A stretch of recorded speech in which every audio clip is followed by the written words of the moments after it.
ತಮಿಳುನಾಡಿನಲ್ಲಿ ಕೊನೆಗೂ ಸಿಎಂ ವಿಜಯ್ ಅವರು ವಿಶ್ವಾಸ ಮತವನ್ನ ಗೆದ್ರು. ಬಹುಮತ ಸಾಬೀತುಪಡಿಸುವಲ್ಲಿ ವಿಜಯ್ ಅವರು ಸಕ್ಸಸ್ ಆಗಿದ್ದಾರೆ. ಕೊನೆಗೂ ಬಹುಮತ ಸಾಬೀತುಪಡಿಸುವಲ್ಲಿ ವಿಜಯ್ ಅವರು ಯಶಸ್ವಿಯಾದರು. 118 ಬಹುಮತ ಇದೆ ಅಂತ ಅವರು ತೋರಿಸಬೇಕಾಗಿತ್ತು. ವಿಜಯ್ ಸರ್ಕಾರಕ್ಕೆ 144 ಶಾಸಕರ ಬೆಂಬಲ ಸಿಕ್ಕಿದೆ. ಶಾಸಕರ ಬೆಂಬಲದಲ್ಲಿ ರೆಕಾರ್ಡ್ ಮಾಡಿದೆ. ಈಗ ಮುಂದಿನ 6 ತಿಂಗಳ ಕಾಲ ನಟ ವಿಜಯ್ ಅವರ ಸರ್ಕಾರ ಈಗ ಸೇಫ್ ಆಗಿದೆ. ಎಐಎಡಿಎಂಕೆ 25 ಶಾಸಕರು ಸಿಎಂ ವಿಜಯ್ ಅವರಿಗೆ ಬೆಂಬಲ ಸೂಚಿಸಿದ್ದಾರೆ. 25 ಶಾಸಕರು ಕೂಡ ವಿಜಯ್ಗೆ ಬೆಂಬಲ ಸೂಚಿಸಿದ್ದಾರೆ. ಎಐಎಡಿಎಂಕೆ ಪಕ್ಷದ ಡಿಎಂಕೆ ಮತ್ತು ಪಳನಿಸ್ವಾಮಿ ಬಣ ಪದತ್ಯಾಗ ಮಾಡಿದ್ದಾರೆ. ತಮಿಳುನಾಡು ವಿಧಾನಸಭೆಯಲ್ಲಿ ವಿಶ್ವಾಸಮತ ಪ್ರಕ್ರಿಯೆ ಇವತ್ತು ಪೂರ್ಣ ಆಯಿತು. 6 ತಿಂಗಳವರೆಗೆ ಸಿಎಂ ವಿಜಯ್ ಅವರ ಸರ್ಕಾರ ಈಗ ಸೇಫ್ ಆಗಿದೆ. ಈಗ ಯಾಕಂದ್ರೆ ಮುಂಬರುವ 6 ತಿಂಗಳವರೆಗೆ ವಿಶ್ವಾಸಮತ ಯಾಚನೆ ಮಾಡಿ ಅಂತ ವಿಪಕ್ಷದವರು ಕೇಳೋ ಹಾಗಿಲ್ಲ. ಈಗ ವಿಶ್ವಾಸಮತ ಯಾಚನೆಯಲ್ಲಿ ಅವರು ಸಕ್ಸಸ್ ಆಗಿದ್ದಾರೆ. ಸರಿಸುಮಾರು 144 ಶಾಸಕರ ಬೆಂಬಲ ಸಿಕ್ಕಿದೆ. ಅದರಲ್ಲೂ ನೋಡಿ, ಈ ಎಐಎಡಿಎಂಕೆ ಪಕ್ಷ ಏನಿತ್ತು, ಆ ಪಕ್ಷದ ಶಾಸಕರು ಕೂಡ ಬಂಡಾಯ ಎದ್ದಿದ್ರು, ಆಕ್ರೋಶ ಹೊರಹಾಕಿದ್ರು. ಇದೀಗ ಡಿಎಂಕೆ ಹಾಗೂ ಪಳನಿಸ್ವಾಮಿ ಬಣ ಪದತ್ಯಾಗವನ್ನು ಮಾಡ್ತಾ ಇದೆ. ತಮಿಳುನಾಡು ವಿಧಾನಸಭೆಯಲ್ಲಿ ವಿಶ್ವಾಸಮತ ಪ್ರಕ್ರಿಯೆ ಪೂರ್ಣ ಆಯಿತು. ಬರೀ 120 ಶಾಸಕರ ಬೆಂಬಲ ಸಿಗುತ್ತೆ ಅಂತ ಎಲ್ಲರೂ ಅಂದುಕೊಂಡಿದ್ರು. ಆದರೆ ಅಲ್ಲಾಗಿದ್ದೇ ಮ್ಯಾಜಿಕ್ಕು. 144 ಶಾಸಕರ ಬೆಂಬಲ ಸಿಕ್ಕಿದೆ ಅನ್ನೋ ಮಾಹಿತಿಗಳು ಲಭ್ಯವಾಗ್ತಾ ಇದೆ. ಇದು ನಿಜಕ್ಕೂ ಕೂಡ ರಾಜಕೀಯವಾಗಿ ಬಹುದೊಡ್ಡ ಗೆಲುವು. ಇನ್ನು ವಿಜಯ್ ಸರ್ಕಾರಕ್ಕೆ 144 ಶಾಸಕರ ಬೆಂಬಲ ಸಿಕ್ಕಿದೆ. ಈಗ ಟಿವಿಕೆ 106, ಕಾಂಗ್ರೆಸ್ನ 5 ಶಾಸಕರು, ವಿಸಿಕೆ 2 ಶಾಸಕರ ಬಲ, ಎಡಪಕ್ಷಗಳು 4, ಮುಸ್ಲಿಂ ಲೀಗ್ 2 ಇಷ್ಟು ಶಾಸಕರು ಬೆಂಬಲವನ್ನು ಸೂಚಿಸಿದ್ದಾರೆ. ಅಣ್ಣಾ ಡಿಎಂಕೆಯ 25 ಶಾಸಕರು ಇವರು ಕೂಡ ಬೆಂಬಲ ಸೂಚಿಸಿದ್ದಾರೆ. ಅಣ್ಣಾ ಡಿಎಂಕೆಯ ರೆಬೆಲ್ಸ್ ಶಾಸಕರು ಕೂಡ ಟಿವಿಕೆಗೆ ಸಾಥ್ ಕೊಟ್ಟಿದ್ದಾರೆ. ವಿಜಯ್ ಸರ್ಕಾರಕ್ಕೆ ಸ್ಪೀಕರ್ ಪ್ರಭಾಕರ್ ಅವರು ಶುಭಾಶಯ ತಿಳಿಸಿದ್ದಾರೆ. ನಿರೀಕ್ಷೆಗೂ ಮೀರಿ ವಿಜಯ್ ಅವರ ಸರ್ಕಾರಕ್ಕೆ ಬೆಂಬಲ ಹರಿದು ಬಂದಿದೆ. ಅಂದ್ರೆ ಎಲ್ಲರೂ ಕೂಡ ಅಂದುಕೊಂಡಿದ್ದು ಬಹಳ ಅಂತಂದ್ರೆ 120 ಶಾಸಕರ ಬೆಂಬಲ ಸಿಗಬಹುದು ಅಥವಾ 119 ಶಾಸಕರ ಬೆಂಬಲ ಸಿಗಬಹುದು ಅಂತ ಎಲ್ಲರೂ ಲೆಕ್ಕಾಚಾರ ಇಟ್ಕೊಂಡಿದ್ರು. ಆದರೆ ಅಣ್ಣಾ ಡಿಎಂಕೆ ಶಾಸಕರು 25 ಜನ ಶಾಸಕರು ಕೂಡ ಬೆಂಬಲ ಸೂಚಿಸಿದ್ದಾರೆ ಅನ್ನೋ ಮಾಹಿತಿಗಳು ಲಭ್ಯವಾಗ್ತಾ ಇದೆ. ಹೀಗಾಗಿ 144 ಶಾಸಕರ ಬೆಂಬಲ ಸಿಕ್ಕಿದೆ ಅನ್ನೋ ಮಾಹಿತಿಗಳು ಲಭ್ಯವಾಗ್ತಾ ಇದೆ. ಇದು ನಿಜಕ್ಕೂ ಕೂಡ ಮ್ಯಾಜಿಕ್ ಅಂತ ಹೇಳಿದ್ರು ಕೂಡ ತಪ್ಪಾಗ್ಲಿಕ್ಕಿಲ್ಲ.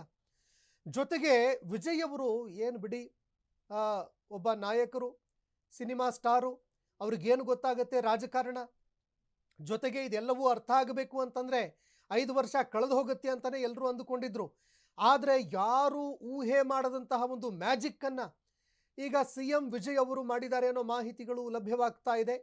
144 ಶಾಸಕರ ಬೆಂಬಲ ಸಿಕ್ಕಿದೆ ಅಂತಂದ್ರೆ ಇದು ನಿಜಕ್ಕೂ ಕೂಡ ಮ್ಯಾಜಿಕ್ಕು. ಜೊತೆಗೆ ಈವರೆಗೆ ಯಾರ್ಯಾರು ರಾಜಕೀಯ ಹಿರಿತನ ಇದೆ, ನಮಗೆ ನಾವು ರಾಜಕೀಯ ಚಾಣಾಕ್ಷರು ಅಂತ ಯಾರು ಅಂದುಕೊಂಡಿದ್ರು ಎಲ್ರಿಗೂ ಕೂಡ ಶಾಕ್ ಕೊಟ್ಟಿದ್ದಾರೆ ವಿಜಯ್ ಅವರು ಅಂತ ಹೇಳಿದ್ರು ಕೂಡ ತಪ್ಪಾಗ್ಲಿಕ್ಕಿಲ್ಲ. ಜೊತೆಗೆ ಎಐಎಡಿಎಂಕೆ ಪಕ್ಷಕ್ಕೆ ಮಾಸ್ಟರ್ ಸ್ಟ್ರೋಕ್, ಭಾರಿ ಶಾಕ್ ಎದುರಾಗಿದೆ. ಈಗ 25 ಜನ ಶಾಸಕರು ಟಿವಿಕೆ ಪಕ್ಷಕ್ಕೆ ಬೆಂಬಲ ಸೂಚಿಸಿದ್ದಾರೆ ಅನ್ನೋ ಮಾಹಿತಿಗಳು ಲಭ್ಯವಾಗಿದೆ. ಹೀಗಾಗಿ 5 ವರ್ಷಗಳವರೆಗೆ ಸ್ಥಿರವಾಗಿ ಸರ್ಕಾರ ಇರುತ್ತೆ ಅನ್ನುವಂತಹ ಒಂದು ಸಂದೇಶವೂ ಕೂಡ ಈಗ ರವಾನೆಯಾಗಿದೆ.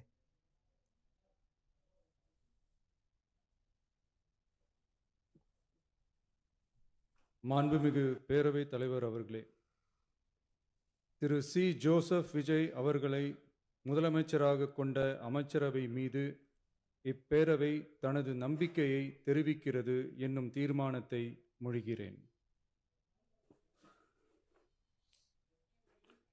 அரசினர் தீர்மானம். மாண்புமிகு முதலமைச்சர் அவர்கள்.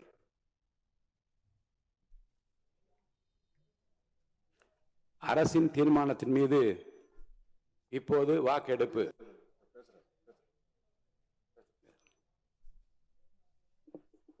மாண்புமிகு பேரவைத் தலைவர் அவர்களே, மாண்புமிகு தமிழ்நாடு முதலமைச்சர் அவர்களே, அன்பிற்கினிய ಈ ಬಗ್ಗೆ ಮತ್ತಷ್ಟು ಮಾಹಿತಿ ಕೊಡುತ್ತಾರೆ ಸಹೋದ್ಯೋಗಿ ಸಾಹಿಲ್, ಡೆಸ್ಕ್ ಸಂಪರ್ಕದಲ್ಲಿ ಜಾಯ್ನ್ ಆಗಿದ್ದಾರೆ.